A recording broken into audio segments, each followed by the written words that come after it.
Hello aspirants, welcome to our channel Adhikari Gurukul. তো আজকে আমরা কি ম্যাথ স্পেশাল, যেটা দুর্গাপূজা স্পেশাল, তার আজকে আমাদের তৃতীয় দিন। ওকে, তো চলো কোশ্চেন শুরু করা যাক। রোজকার মতো 10টা কোশ্চেন আজকেও আছে। চলো ফার্স্ট কোশ্চেন দেখো। আজকের কোশ্চেনগুলো একটুখানি বলতে পারি একটু লেন্দি প্রসেস, কারণ এসএসসির কোশ্চেন আমরা কয়েকটা পিক করেছি, সেগুলো একটু বড় হয় আর কি। ফার্স্ট কোশ্চেন কি বলেছে, কমল তার মাসিক আয়ের X% সঞ্চয় করে।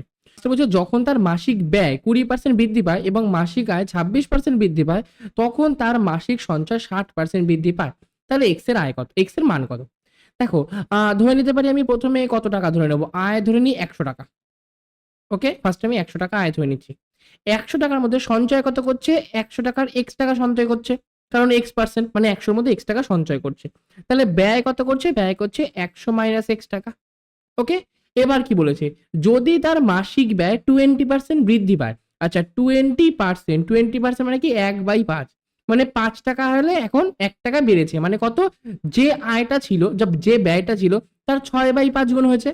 মানে আগে আমার ব্যয় ছিল 100 মাইনাস এক্স টাকা, তাহলে এখন কত হয়েছে, এর 6/5 টাকা হয়ে যায়। এবার কি বলেছে, মাসিক আয় 26% বৃদ্ধি পেলে, মাসিক আয় কত ছিল 100 টাকা, তাহলে এখন বেড়ে কত হয়েছে 126 টাকা।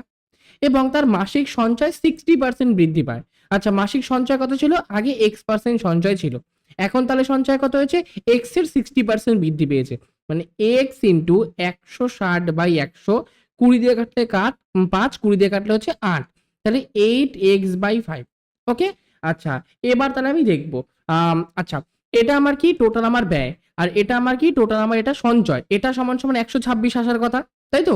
আচ্ছা করছি, 100 মাইনাস এক্স 6/5, তার সাথে আমার যোগ কত আছে, যোগ আছে 8x/5, এটা সমান সমান কত, 126 টাকা। টোটাল ব্যয় প্লাস সঞ্চয় সমান সমান কি, আমার টোটাল আয় হয়। এটা করলে হচ্ছে 600 মাইনাস 6x প্লাস 8x, এই 5টা ডান দিকে গুণ করে দিচ্ছি, 5 6 30, 3 5 2 10 11 12 13, হাতে থাকে 1, 5 5 6, 8x থেকে 6x বাদ দিলে 2x সমান সমান 630 মাইনাস 600, মানে কত, সমান সমান 30। তাহলে 2x সমান সমান 30, x সমান সমান 15। তাহলে অ্যান্সার x এর ভ্যালু 15, মানে 2 নাম্বার অপশনটা আমাদের সঠিক উত্তর। ঠিক আছে, চলো নেক্সট কোশ্চেন। 200 এর x প্লাস 10%। আচ্ছা, ফার্স্টে দেখে নি, 200 এর যদি x প্লাস 10 এত পার্সেন্ট করি, সেটা আমার কত হচ্ছে, সেটা আমার 0 0 0 0 কেটে গেল, 2x প্লাস 10 হচ্ছে। এইটা কি বলেছে, এটা বলেছে 180 এর X% এর থেকে 33.33% বেশি। আচ্ছা, 180 এর X% মানে এটা ইন্টু x/100, 33.33% বেশি, তার মানে ওটা কি হয়ে যাবে, 133.33/100। এটা মানে কত, আমাদের 4/3। ওকে, এটা আমি মুছে দিচ্ছি, কারণ তোমরা সবাই কি জানো যে 33.33 মানে কি 1/3, তাহলে 3 টাকায় 1 টাকা বেড়েছে, তাহলে কত হয়ে গেছে, এর 4/3 গুণ হয়ে গেছে। ওকে, শূন্যর সাথে শূন্য কাটলাম, 2 দিয়ে কাটলে এটা 5, 2 দিয়ে কাটলে এটা 9 2 18, তাহলে কত আসলো, 3 দিয়ে কাটলে 3 3 9, 3 4 12, 12x/5। তাহলে এই দুটো সমান হয়ে গেল, করে দিই, 2x প্লাস 10 সমান সমান 12x/5, ক্রস মাল্টিপ্লাই করলে 5 2 10x প্লাস 50 সমান সমান 12x। তাহলে 12x থেকে 10x বাদ দিলে 2x সমান সমান আমাদের কত, 50। তাহলে x, এক সেকেন্ড, সরি, এখানটা আমাদের মাল্টিপ্লাই, এখানটা আমাদের 20 হতো, কারণ 2 দিয়ে গুণ হয়েছে, তাহলে এখানটাও আমাদের হিসাব মতো 20 হবে। তাহলে 20 হলে এখানটা কত, 100 হবে, তাহলে এখানটাও 50-এর জায়গায় 100 হবে, মানে x সমান সমান কত, x সমান সমান 50। ওকে, আচ্ছা এবার ভ্যালু দেখো, এবার কিসের ভ্যালু বলেছে, x প্লাস 10 এর 10%। আচ্ছা, x যদি 50 হয়, তাহলে এই যে x প্লাস 20, এটা কত হবে, 50 আর 20 70, এর 10% কত হয়, 7 হয়, হয়ে গেল। এবার কি বলেছে, x এর 40% থেকে কত শতাংশ কম, x মানে কত, 50, 50 এর 40% মানে 40/100, কত হয়, 4 5 20। তাহলে এই যে 7 এর মানটা 20 থেকে কত কম, 20 থেকে কত কম, 13, তাহলে শতকরা কত, 13/20 ইন্টু 100%, 20 দিয়ে কাটলে 5 20 100, 5 13 কত, 65। তাহলে অ্যান্সার 65%, 65% মানে 2 নাম্বার অপশনটা আমাদের সঠিক উত্তর। ওকে, চলো নেক্সট কোশ্চেন। নিচের কোনটি পরস্পর মৌলিক সংখ্যা জোড়? পরস্পর মৌলিক মানে তাদের মধ্যে হয় গসাগু 1, বা এটা বলতে পারো দুটোর মধ্যে সাধারণ কোনো উৎপাদক থাকবে না। আচ্ছা, প্রথমে আছে 14 আর 35, এদের সাধারণ উৎপাদক 7, হবে না। তারপরে আছে 18 আর 25। আচ্ছা 18 আর 25-এর মধ্যে কি কোনো সাধারণ উৎপাদক আছে? 25 মানে 5 গুণ 5, 18 মানে 9 দুগুণী 18, তাহলে অ্যান্সার হয়ে গেল 2 নাম্বার অপশনটা সঠিক উত্তর। এদের মধ্যে কোনো সাধারণ উৎপাদক নেই, অথবা এরা পরস্পর মৌলিক সংখ্যা। 31 আর 93 সাধারণ উৎপাদক 31, আর 32 আর 62 দুটোই আমাদের কি জোড় সংখ্যা, মানে 2 তো কমন যাবেই। নেক্সট কোশ্চেন দেখো, ভালো কোশ্চেন। এক ব্যক্তির ব্যয় এবং সঞ্চয়ের অনুপাত 4:3। তার ব্যয় প্রাথমিক সঞ্চয়ের 1/4 অংশ বৃদ্ধি পায় এবং তার আয় 300 টাকা বৃদ্ধি পায়। তার সঞ্চয় সমান থাকলে প্রাথমিক ব্যয় কত? আচ্ছা, প্রাথমিক ব্যয় কত ছিল? 4:3, তো আমি ধরে নিচ্ছি প্রথমে 4x ছিল আর পরে 3x ছিল। এবার কি বলেছে? তার ব্যয় প্রাথমিক সঞ্চয়ের 1/4 অংশ বৃদ্ধি পেয়েছে। 1/4 অংশ মানে কি? আগে 3x ছিল, তাহলে 3x এর 4 মানে 3x/4, এত অংশ কি হয়েছে? এত অংশ বৃদ্ধি পেয়েছে। আর তার আয় বৃদ্ধি কত পেয়েছে? তার আয় আমাদের 300 টাকা বৃদ্ধি পেয়েছে। ঠিক আছে, আয় যে 300 টাকা বৃদ্ধি পেয়েছে তার ফলে আমার কি সঞ্চয়ের কোনো চেঞ্জ হয়নি। তার মানে কি বলতে পারি? সঞ্চয় আগেও যা করতো এখনো সেম সঞ্চয় করে, কিন্তু যে আয়টা বৃদ্ধি হচ্ছে 300 টাকা, সেই টাকাটা সে কি করে দেয়? সে ব্যয় করে দেয়। আর সে আগের থেকে ব্যয় কতটা মানে বাড়িয়েছে? এই 3x/4। তাহলে বলতে পারি 3x/4 এটা সমান সমানই 300 টাকা। তাহলে 3 দিয়ে কাটলে এটা 100। তার মানে x সমান সমান কত? x সমান সমান 400 টাকা হয়ে গেল। আমাকে বলেছে তার প্রাথমিক ব্যয় কত, তাহলে সে প্রথমে ক টাকা ব্যয় করতো? এই যে 4x টাকা ব্যয় করতো। তাহলে x সমান সমান যদি 400 হয়, তাহলে 4x সমান সমান কত? 4 4 1600। তাহলে অ্যান্সার 1 নাম্বার অপশনটা সঠিক উত্তর। ওকে, নেক্সট কোশ্চেন। আচ্ছা, এই কোশ্চেনটা তোমরা ডেফিনেটলি ভাবে পজ করে করো, কারণ এটা করতে তোমাদের হয়তো মানে একটু বেশি টাইম লাগবে, কারণ এটা অনেকটা ক্যালকুলেশন আছে। ওকে, ফার্স্টে কি বলেছে? সাক্ষরতার হার 85% সহ এক শহরের জনসংখ্যা 2,500 জন। আচ্ছা, 2,500 জন আমার জনসংখ্যা, তার মধ্যে 85% স্বাক্ষর। আচ্ছা, 85% স্বাক্ষর মানে এর 85% কত হবে?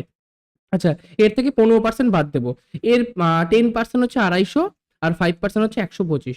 যোগ করি 5 7 3, তাহলে 375 আমার বাদ দিতে হবে।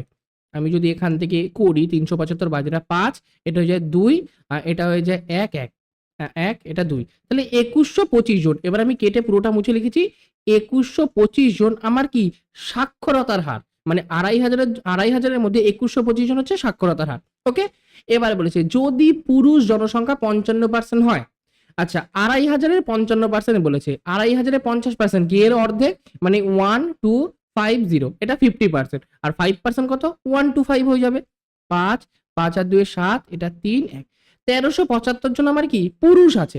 ওকে, আচ্ছা এতজন যদি পুরুষ হয়, আমি এখানে মেল লিখে দিচ্ছি, মেল আমার 1375 জন। তাহলে আমার ফিমেল কত হবে?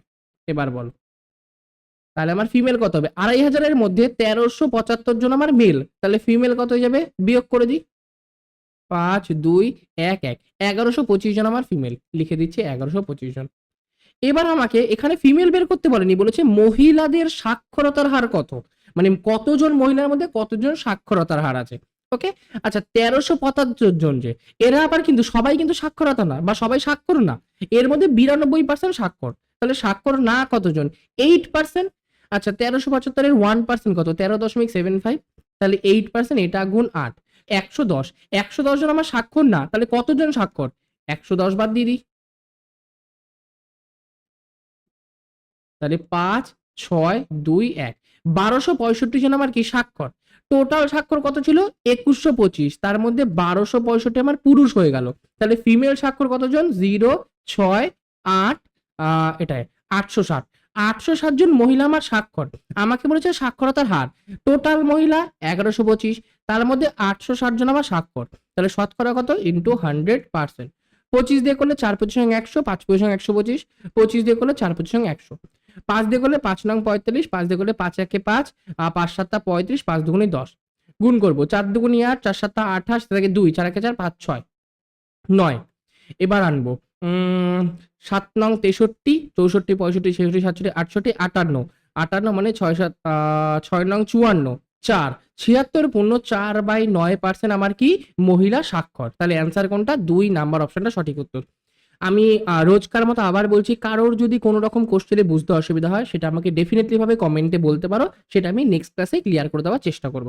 ওকে, নেক্সট, যদি চিনির মূল্য 10% বাড়ানো হয় তাহলে ভোগ কত শতাংশ কমাতে হবে? ব্যয় একই থাকে। আচ্ছা, যখন আমাদের ব্যয় বা খরচটা অপরিবর্তিত থাকে, মানে আমরা চেঞ্জ করব না, তাহলে মূল্য যা বৃদ্ধি পায়, মানে ১০০ থেকে বৃদ্ধি হচ্ছে কত? ১১০। এটা আমার কি প্রাইসের রেশিও। সেটার উল্টোটা হয়ে যায় ভোগের রেশিও বা এক্সপেন্সের রেশিও বা ব্যবহারের রেশিও তোমরা বলতে পারো। তাহলে সেটা কত হবে? ১১০ থেকে ১০০। তাহলে কত কমেছে? ১০ কমেছে। কতর মধ্যে? ১১০ এর মধ্যে। শতকরা কত? ইনটু 100%।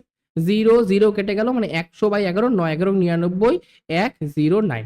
9.09% মানে ১ নাম্বার অপশনটা সঠিক উত্তর। ক্লিয়ার? ওকে? চল নেক্সট কোশ্চেন। কিছু টাকা ২ বছরে সরল সুদে এত টাকা এবং ৫ বছরে এত টাকা হলে ওই টাকার পরিমাণ কত? আচ্ছা, ২ বছরে সুদে আসলে হয়েছে ২৫২০ টাকা। আর ৫ বছরে সুদে আসলে হয়েছে ২৭০০ টাকা। তাহলে শুধু ৩ বছরের সুদ কত? বিয়োগ করি। 0, এটা ৮, এটা হয়ে যায় ৬, ১৮০ টাকা। তাহলে ১ বছরে কত সুদ হয়েছে? ৩ × ৬ = ৬০ টাকা। তাহলে ২ বছরের সুদ কত? ২ বছরে ৬ দুগুণে ১২, ১২০ টাকা। ২ বছরে সুদে আসলে হয়েছিল ২৫২০ টাকা। এখান থেকে যদি ২ বছরের সুদটা বাদ দিই, তাহলে আমরা আসল পেয়ে যাব ০,০৪২। তাহলে আসল কত? ২৪০০ টাকা, মানে ১ নাম্বার অপশনটা আমাদের সঠিক উত্তর। Next question. এ বি এর 10% কম, মানে বি যদি আমার 100 হয়, তাহলে এ কত? এ আমাদের 90। ঠিক আছে, মানে রেশিওটা 9:10 এর রেশিও। এবার বলেছে বি ৯০০-র চেয়ে 10% বেশি, মানে ৯০০-র চেয়ে 10% বেশি, মানে ৯০০-র 11/10 গুণ। 0 0 কাটলাম, মানে 990। আর এখানে বি এর ভ্যালু কত? 9:10 আছে, তাহলে 10 ইউনিট সমান সমান 990। তাহলে 1 ইউনিট সমান সমান কত? 99। আর এর ভ্যালু কত? এর ভ্যালু হচ্ছে 9। তাহলে 9 সমান সমান কত? 9 সমান সমান 990 থেকে যদি আমরা 99 বাদ দিই, তাহলে কত হয়? 891। তাহলে অ্যান্সার 891, মানে কোন অপশনটা? আচ্ছা, ৪ নম্বর অপশনটায় ৩৯১ না, এখানটা 891 হওয়ার কথা ছিল। তাহলে অ্যান্সার এইটা হয়ে গেল। Okay? Next question. A B C একসাথে একটি কাজ 30 মিনিটে করে। তাহলে A plus B plus C একটা কাজ 30 মিনিটে করে। তার মধ্যে এ প্লাস বি একসাথে ওই কাজটা 50 মিনিটে করে। তাহলে সি একা কত দিনে কাজ করে? আচ্ছা, এখান থেকে এফিসিয়েন্সি, এখান থেকে আগে টোটাল ওয়ার্কটা বের করি। টোটাল ওয়ার্ক হয়ে গেল 150। তাহলে প্রথমটার এফিসিয়েন্সি ৫, পরেরটার এফিসিয়েন্সি ৩। ওকে? আচ্ছা, এখানে কি বলেছে? সি একা কতদিনে কাজ করে? আচ্ছা, এ আর বি এর মিলিত এফিসিয়েন্সি ৩, আর এ বি সি এর ৩ জনের মিলিত এফিসিয়েন্সি ৫। তার মানে সি এর এফিসিয়েন্সি কত? ৫ থেকে ৩ বাদ দেবো, মানে ২ ইউনিট করে করে। এক এক মিনিটে ২ ইউনিট করে করে। তাহলে ১৫০ ইউনিট কাজ কতক্ষণে করবে? ১৫০/২ মানে ৭৫ মিনিটে। তাহলে অ্যান্সার কোনটা গেল? ৪ নাম্বার অপশনটা আমাদের সঠিক উত্তর। আজকের লাস্ট কোশ্চেন কি বলেছে? যদি একটি বর্গক্ষেত্রের বাহু ৩০% বৃদ্ধি করা হয়, তাহলে এর ক্ষেত্রফল কত বৃদ্ধি পাবে?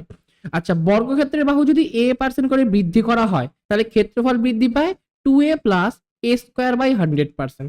তাহলে এখানে এর ভ্যালু ৩০ আছে, তাহলে 2 × 30 প্লাস 30² / 100। আচ্ছা, 2 × 30 মানে ৩০ দুগুণে ৬০, প্লাস ৩০² মানে ৯০০/১০০, মানে ৯ কাটাকাটি করে। তাহলে অ্যান্সার 69%, মানে কোনটা? ৪ নাম্বার অপশনটা আমাদের সঠিক উত্তর। ওকে? আজকের জন্য এইটুকুনি। ক্লাসটা ভালো লাগলে ক্লাসটাকে লাইক করবে। চ্যানেলে যদি প্রথমবার হয়ে থাকো, অবশ্যই চ্যানেলটাকে সাবস্ক্রাইব করে দেবে। তোমাদের বন্ধু-বান্ধবের সাথে ভিডিওটাকে অবশ্যই শেয়ার করবে। আর তোমাদের স্কোর কত হলো, ১০ এর মধ্যে কটা তোমরা ঠিক করলে, সেটা আমাকে অবশ্যই কমেন্টে জানাবে। ঠিক আছে? রেগুলার বেসিসে কুইজে পার্টিসিপেট করার জন্য এই যে আমাদের টেলিগ্রাম চ্যানেল, এখানে তোমরা চাইলে জয়েন হতে পারো। আর যদি আমাকে ইনস্টাগ্রামে ফলো করতে চাও, এই যে আমাদের ইনস্টাগ্রাম আইডি, এটাই তোমরা চাইলে আমাকে ফলো করতে পারো। ঠিক আছে? আজকের জন্য এইটুকুনি। ধন্যবাদ। সঙ্গে থেকো, পাশে থেকো। টাটা, বাই।